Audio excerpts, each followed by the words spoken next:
Kami mau mendengar firman-Mu. Jamahan-Mu cukup bagi kami. Tapi firman-Mu segalanya bagi kami. Berfirman Engkau Tuhan. Kuasai ruangan ini, bahkan ruangan hati kami yang terdalam. Di dalam nama Tuhan Yesus Kristus. Kami sudah berdoa mengucap syukur dan berterima kasih. Haleluya. Amin. Beri tepuk tangan dulu yang meriah buat Tuhan.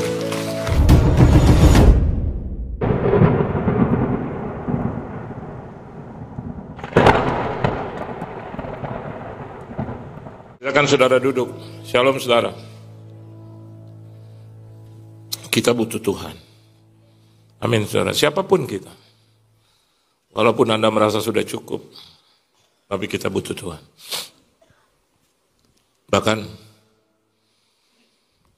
tidak ada satu langkah pun kalau kita percaya kepada Tuhan yang tidak dijagai oleh Tuhan.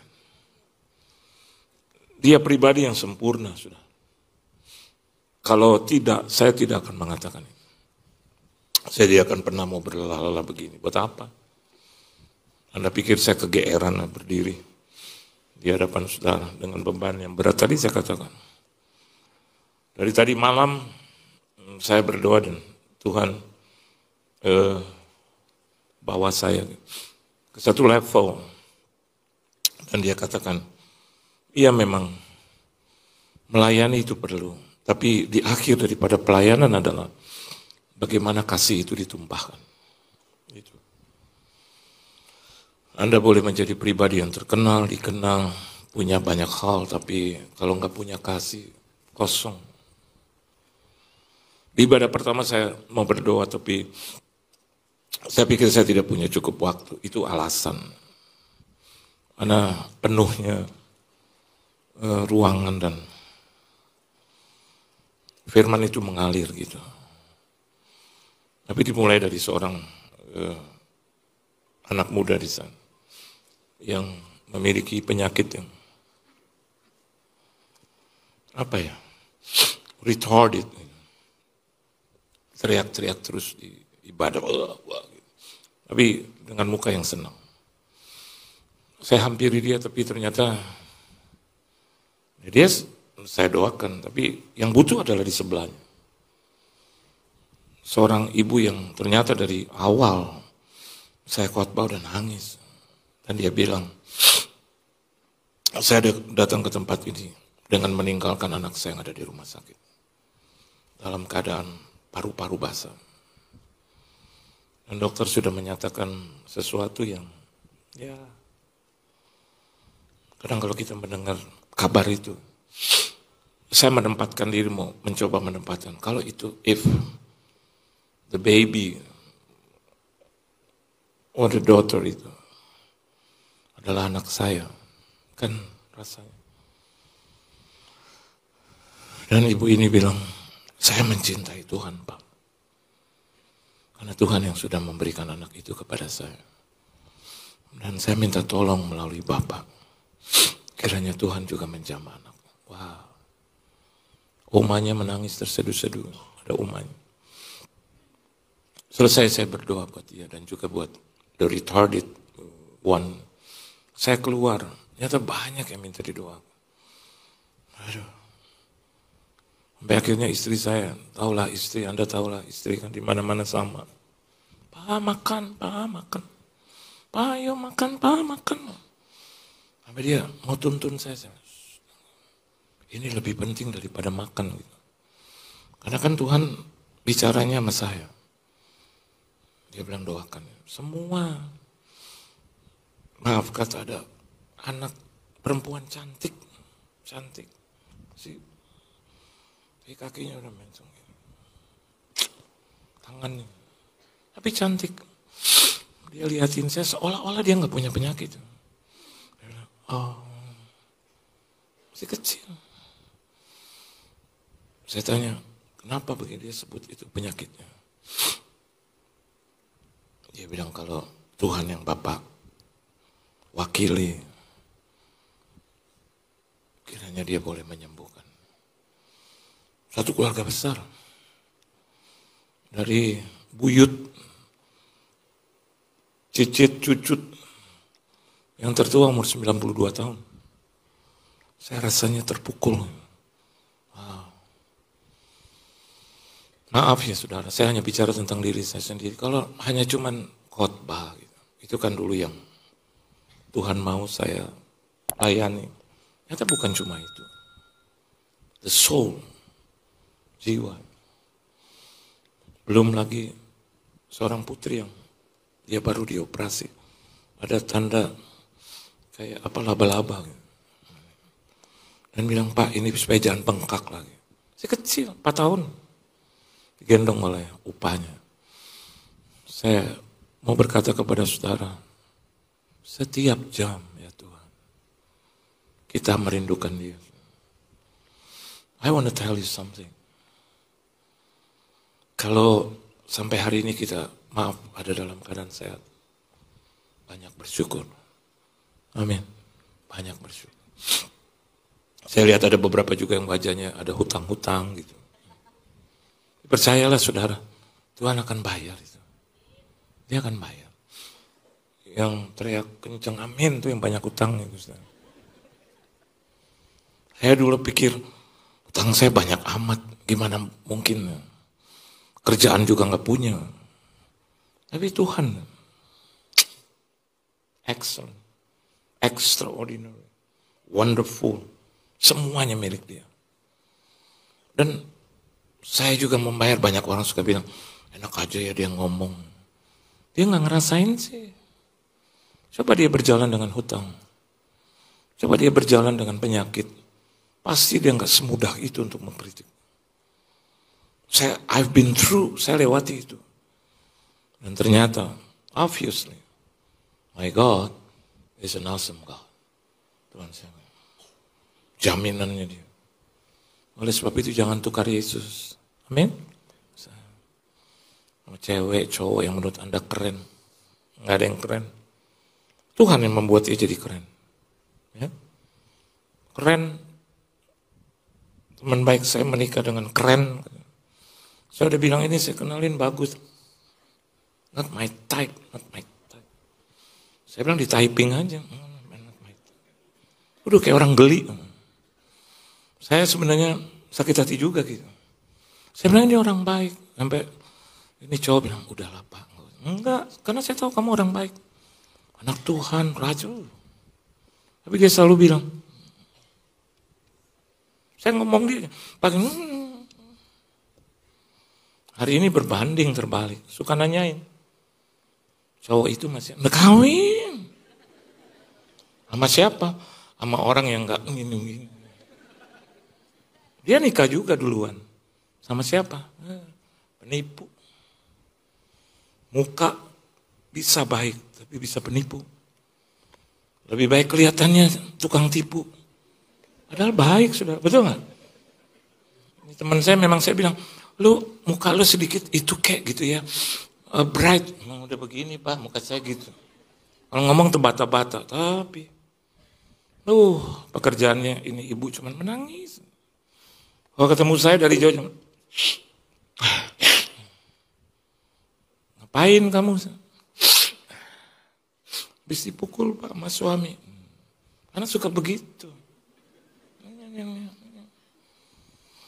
Tapi istri dari teman saya yang pria, tiap hari thank you ya Pak. Thank you banget Pak. Ya dia lagi makan rame-rame, saya lewat. Dia panggil tuh suaminya, tuh Pak Iwan. Saya udah tahu karena dari awal saya udah lihat dulu. Saya perlambat langkah saya gitu. Gitu lihat. Tadi saya lagi makan juga dengan seorang ibu dan anaknya dan suaminya. Jadi saya saksi ya di kebaktian yang kedua ya. Rahimnya udah diangkat. Hanya cuma dengar khotbah. Dari YouTube aja. Hanya lihat dengar bahwa saya dari merangkak. Saya bilang Tuhan ini sudah jam 8 apa jam 9 malam. Keluarga saya mau bawa saya ke rumah sakit. Saya bilang gak usah. Saya cuma mau 1 malam aja. Tapi jangan ngomong Tuhan. Betul. Udah ini malam. Mama saya masih hidup. Saya bilang sama mama saya, Ma, Besok pagi jam 6, mama udah bawa saya ke rumah sakit. Izinkan saya, give me a break. Only a night. Malam saya habis-habisan. Bener. Nggak mungkin. Iman harus begitu tuh. Bu, Pak. Jangan iman. Apa ya, senangnya Tuhan. Ya, terserah ke Tuhan makanya. Nggak jelas gitu. Tuhan bilang, apa sih? Mau mati kayak mau hidup, jangan gitu. Saya mau hidup Tuhan. Saya mau bayar hutang saya gitu. Saya mau menang untuk suami saya gitu. Jangan terus dia pulang mabok, ya matiin aja lah Tuhan gitu. Capek ngomong yang begitu. Fight. Saya dapat ajaran dari Tuhan Yesus melalui mama saya. Kamu nanti kalau udah besar, fight. Fight untuk keluarga besarmu. Saya fight. Ini ponakan saya. Yang kalau ngomong, halo Papa Wan, ngomong yang benar. No, Papa Wan. Kamu boleh jadi yang lembut, tapi kamu juga harus tegas sama Tuhan. Ketegasan. Diserobot orang, goblok, itu nggak boleh. Itu nggak boleh. Kemarin kan, saya bilang, jadi anak Tuhan yang percaya kepada Tuhan. Dia bilang, saya dengar Bapak, saya minta kepada Tuhan yang sama. Saya mau besok mau naik pesawat terbang. Nggak boleh, dokter. Orang di tengah-tengah ininya diambil kan, ngegantung itu. Saya juga punya teman yang begitu. Punya restoran banyak, ngegantung. Terus, enggak, saya dengar itu firman dalam nama Yesus, Tuhan yang sama. Dia pergi naik pesawat dari Singapura, pulang. Hari ini fine. Dan dia ngobrol dengan keluarga saya bilang, kalian boleh makan. Istri saya udah 2 kali ibadah, nanti dia nyusul. Udah ada belum? Belum ya. Kayaknya bangkunya kosong. Terus sama anak saya, tapi saya harus jalan. Supaya apa? Supaya itu tuh, yang kosong terisi oleh Tuhan. Kalau saya nggak datang sudah, hanya cuman karena mau makan Korean. Ya. Emang restoran Korea enak. Tapi firman Tuhan jauh lebih enak. Beri tepuk tangan dulu yang meriah buat Tuhan. Nah, so the level of trust, ya, our level of trust itu depend on, bergantung kepada apa? Coba kita lihat dari kebenaran firman Tuhan, Injil Yohanes, pasal yang ke-21. Ini anak dari adik kandung saya. Adik kandung saya bilang, aduh Han, saya banyak diberkati oleh firman. Waktu dia mengandung, dia bilang, Han, gue mau kasih nama lo ya. Boleh. Nama saya sama dengan nama dia. Yohanes pasal yang ke-21, ayatnya ke-15 sampai dengan ayat yang ke-19. Tapi untuk mempersingkat waktu, kita hanya baca saja saudara, di dalam ayat yang terakhir, yaitu ayat yang ke-19. Yuk baca sama-sama saudara. Ayat yang ke-19, 1, 2, dan 3. Dan hal ini dikatakannya untuk apa? Menyatakan bagaimana Petrus akan mati dan memuliakan Allah. Sesudah mengatakan demikian, ia berkata kepada Petrus, apa? Ikutlah aku. Anda ingat bagaimana perkataan Tuhan Yesus kepada murid-murid juga yang lain? Dia pernah berkata, follow me. Dan kata ikutlah aku itu diterjemahkan dalam 3 hal. Yang pertama dia bilang pay the price. Yang kedua dia katakan take up the cross. Yang ketiga dia katakan follow me, be with me. Dari hal yang ketiga, saya bisa melihat bahwa saya dan Anda harus menjadi pengikut, bukan menjadi penggemar. Followers different with penggemar atau fan. Kalau kita menggemari bintang film, hanya sebatas ya dia nari, dia berperan. Tapi followers berarti kita ikut semuanya. Gaya rambut, ya kan? Ingat kan K-pop ya, dari gerakan itu, wah ya, waduh, Waduh, orang tergila-gila banget dengan K-pop. Dan akhirnya di rumah, dulu anak-anak saya 2, enggak ada. Waduh, dengan ponakan saya 3, dan berempat dengan keponakan saya, bikin itu kayak satu tim. Saya kan malam-malam pas pulang mereka, waduh, saya langsung juga begini. Saya pikir ada apa gitu. Mereka mengikuti geraknya, terus di depannya itu ada video. Sekarang juga lagi apa namanya itu,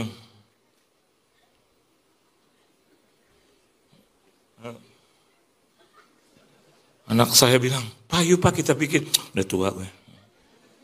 Saya takut patah juga ini saudara. Mana saya ikutin, aduh, udah gak usah. That's the follower. Kalau you're fan, so are you a fan or a follower of Jesus? Nah, Yesus sedang mengajar kepada Petrus, what kind of level? Ya. Di level apa? Trust no. Kalau trust itu percaya dengan kemampuan orang itu. Nanti Anda baca di kamus ya. Ternyata trust itu bicara tentang pembicaraannya atau kesanggupan dia gitu.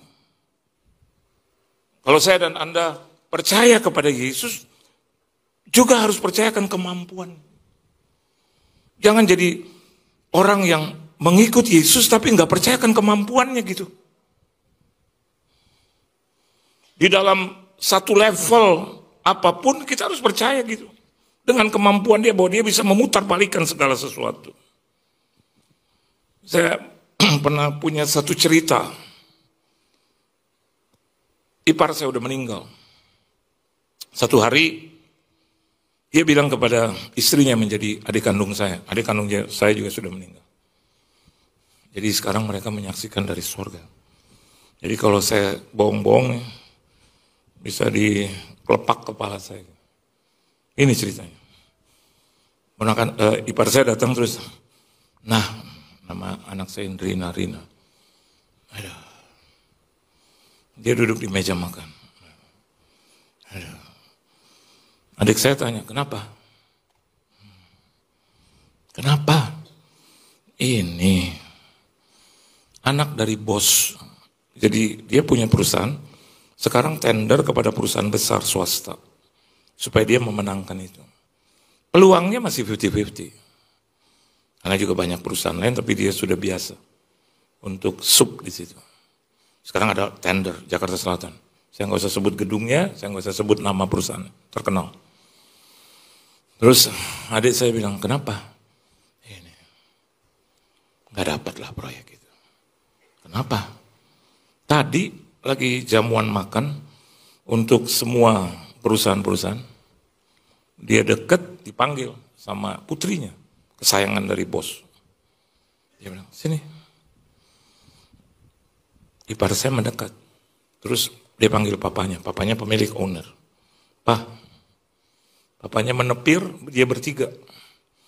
Terus kesayangannya direktur utama, perempuan, anaknya. Pak, jangan coba-coba kasih proyek itu sama dia.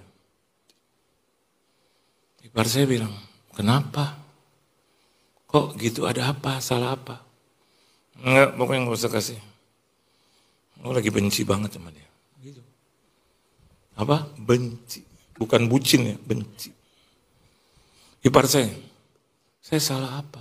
Enggak. Pak ingat ya, Papa nggak boleh kasih dia. Kasih salah satu yang lain, oke. Jangan dia. Ipar saya. Terus ke bapaknya ya udah. Papa akan ikuti kamu. Ya udah, dismiss. Ipar saya langsung mau makan, dia nggak jadi makan. Karena dipenuhi dengan itu, kebencian. Yang ditabur, dia cuma makan aja. Dia pulang. Setir mobil sendiri. Dia bilang, nah, kalau bukan karena Tuhan, gue nggak nyampe di rumah nih. Karena proyeknya gede. Dan rasanya dia bisa ambil. Karena biasa dapat. Istri saya bilang begini, baru bos dunia. Perusahaan juga kecil.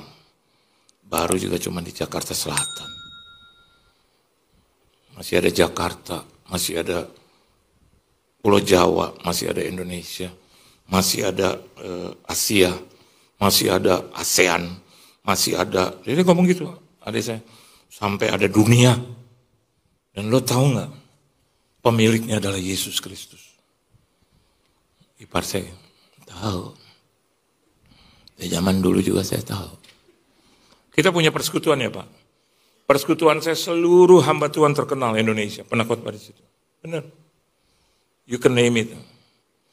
Terus adik saya bilang, hamba-hamba Tuhan aja datang ke sini. Ada Tuhan Yesus di sini. Dan dia adalah donatur untuk persekutuan itu.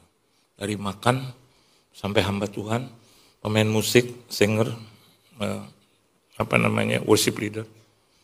Anda pikir pemain musik, singer, worship leader nggak harus diberkati?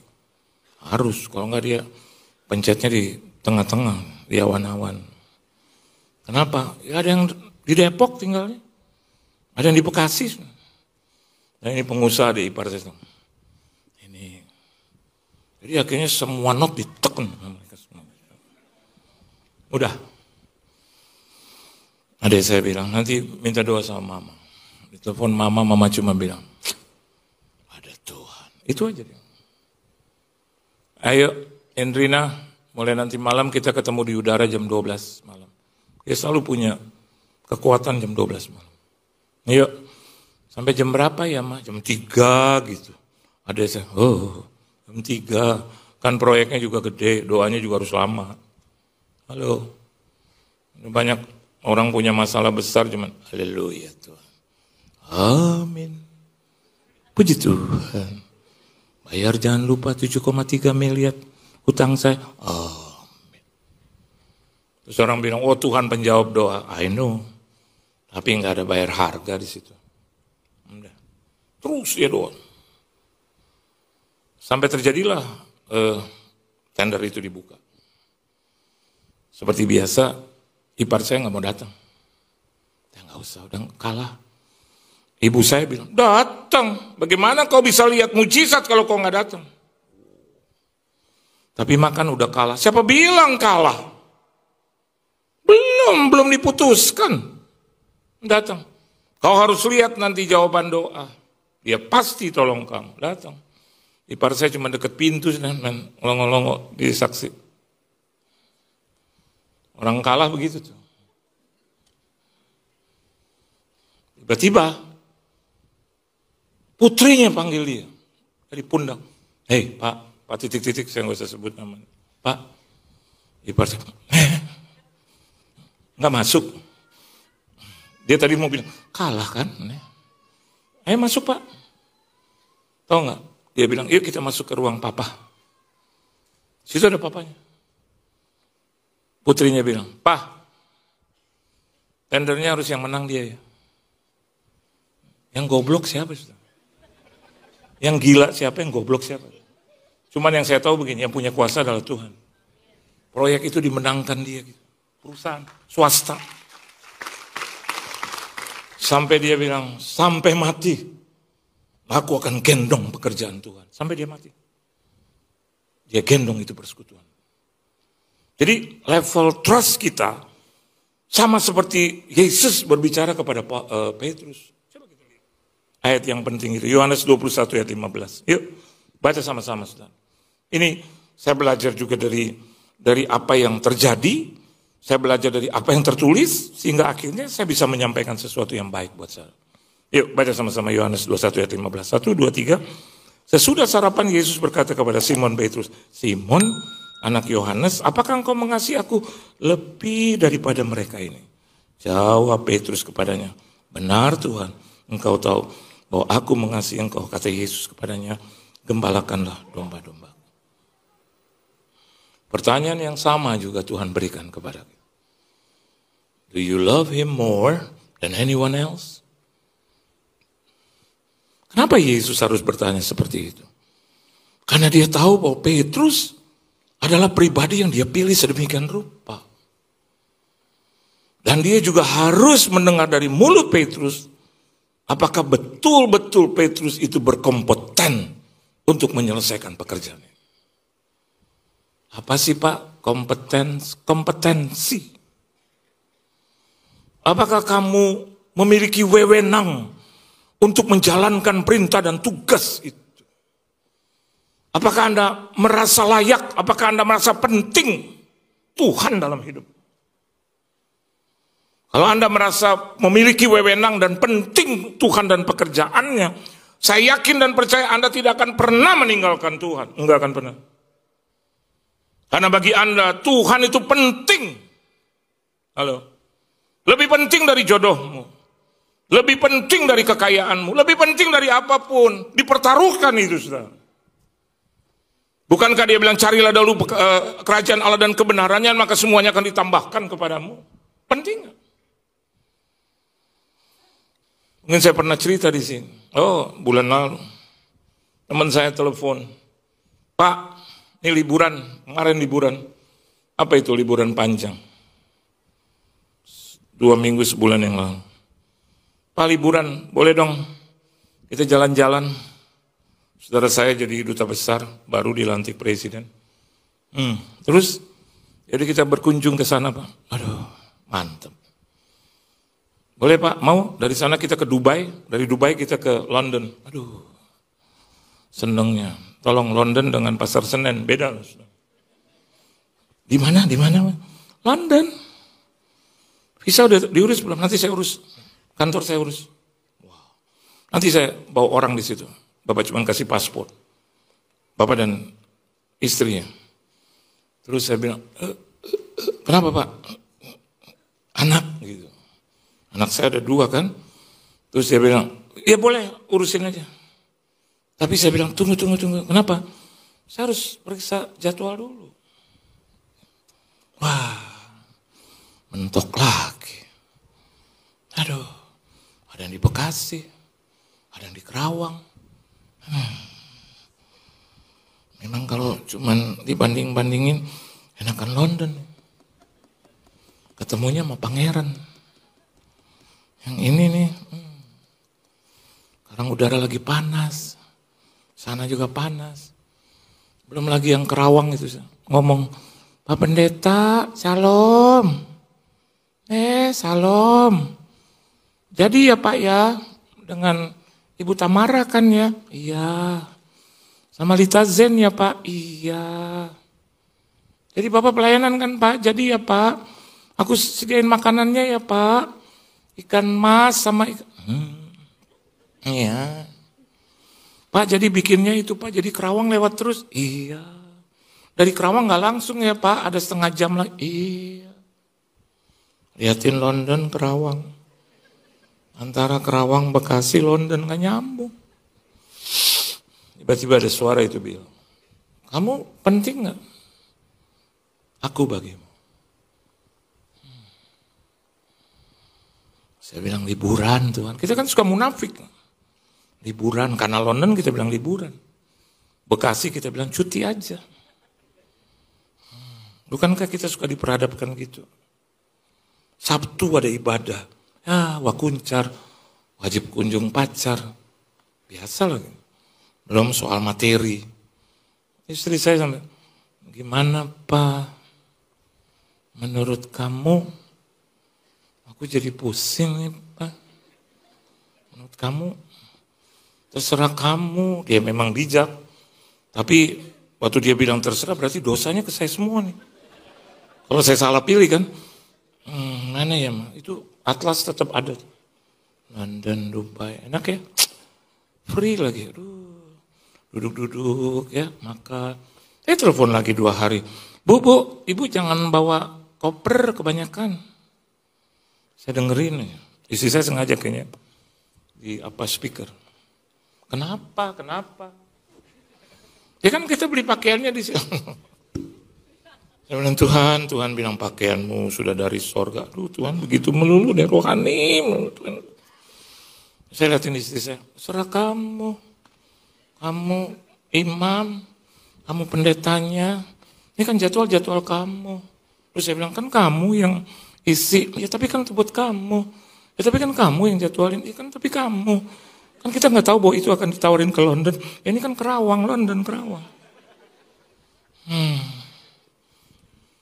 Datang ke rumahnya besok. Gak bisa. Emang di mana? Bapak mau pergi kemana? Kerawang. Itu orang kalau denger ya Pak, kayak waktu saya pulang saya menang, nggak bisa. Saya nggak mau. Nanti kita takut, salah pilih Pak, Bu, maaf. Hati-hati loh, salah pilih jodoh. Saya mau katakan buat Anda neraka dunia. Bener, neraka dunia, kelihatannya hebat. Brad Pitt bisa jadi Brad Talk. Udah tahu apa yang terjadi? Saya pulang, udah saya peluk udah. Jangan suka paksa, nanti kamu juga jadi sial. Oh saya kalau sial nggak mau. Ya udah next time. Layani Kerawang. Waduh makan ikannya Pak Tuhan Yesus Kristus. B aja.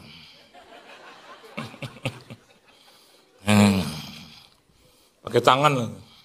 Ini Pak cabenya yang terenak di Kerawang. London gitu.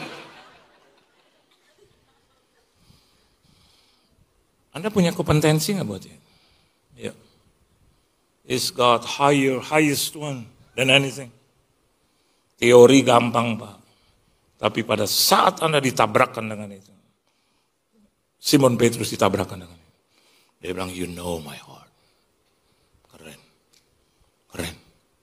Saya mau katakan buat Anda, kalau saya dan Anda memiliki level of trust, yaitu punya kompetensi. Kita bertanggung jawab, kita berkepentingan untuk Tuhan, kita berkepentingan untuk jaga kekudusan, kepentingan untuk hidup benar di hadapan Tuhan. Saya mau katakan buat Anda, terpujilah nama Tuhan dalam hidupmu. Anda mau pergi kemana dibela sama Tuhan, benar.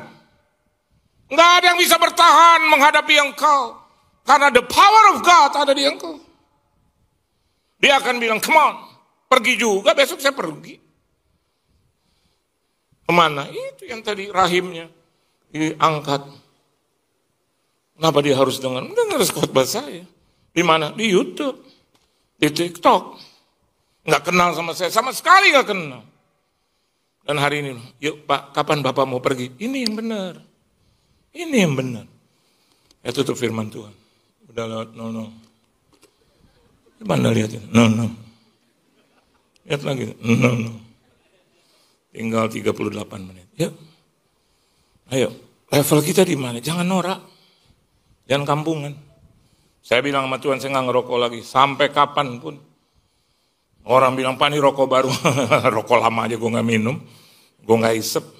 Pak ini ada minuman bagus Pak. Teman saya, seorang pemilik, ya pokoknya kaya raya. Diundang untuk mendoakan rumahnya. Itu satu set minuman. Ini dari sini ke sini.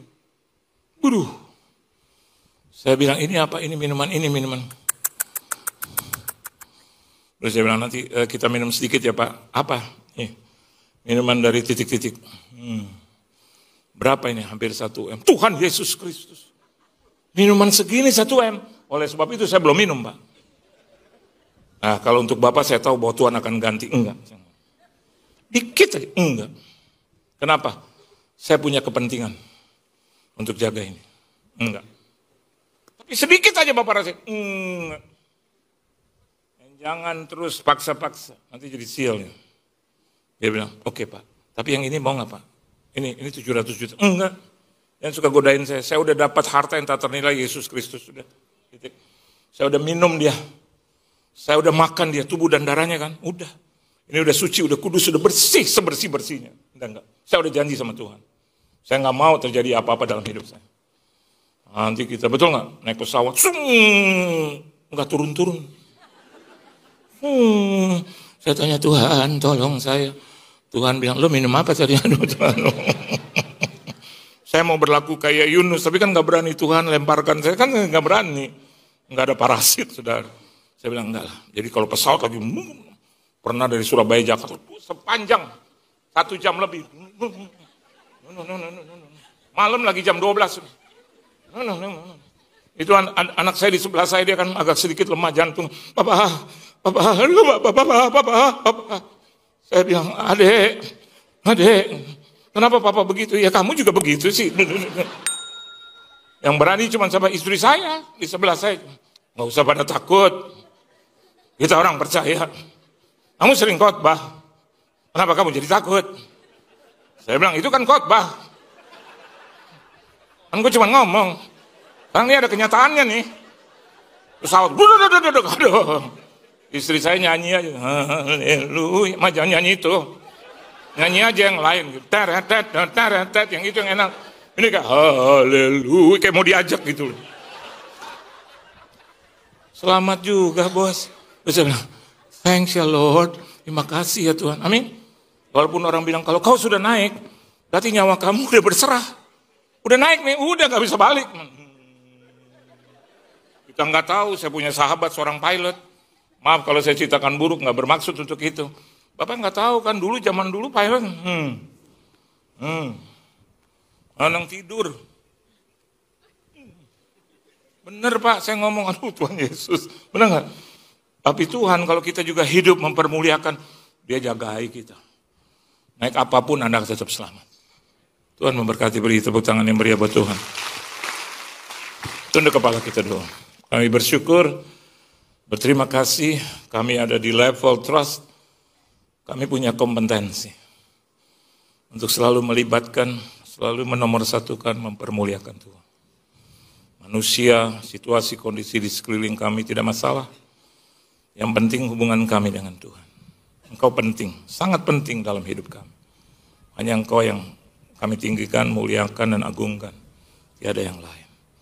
Terima kasih Tuhan, berkati seluruh jemaat-Mu, keluarga rumah tangga, bisnis usaha, mata pencarian, pekerjaan, perusahaan, perekonomian, kesehatan, tubuh, jiwa, dan roh mereka. Apa saja yang mereka kerjakan, boleh berhasil dan beruntung. Amin. Di dalam nama Tuhan Yesus Kristus, kami telah diberkati Tuhan, haleluya. Amin. Tuhan Yesus memberkati saudara.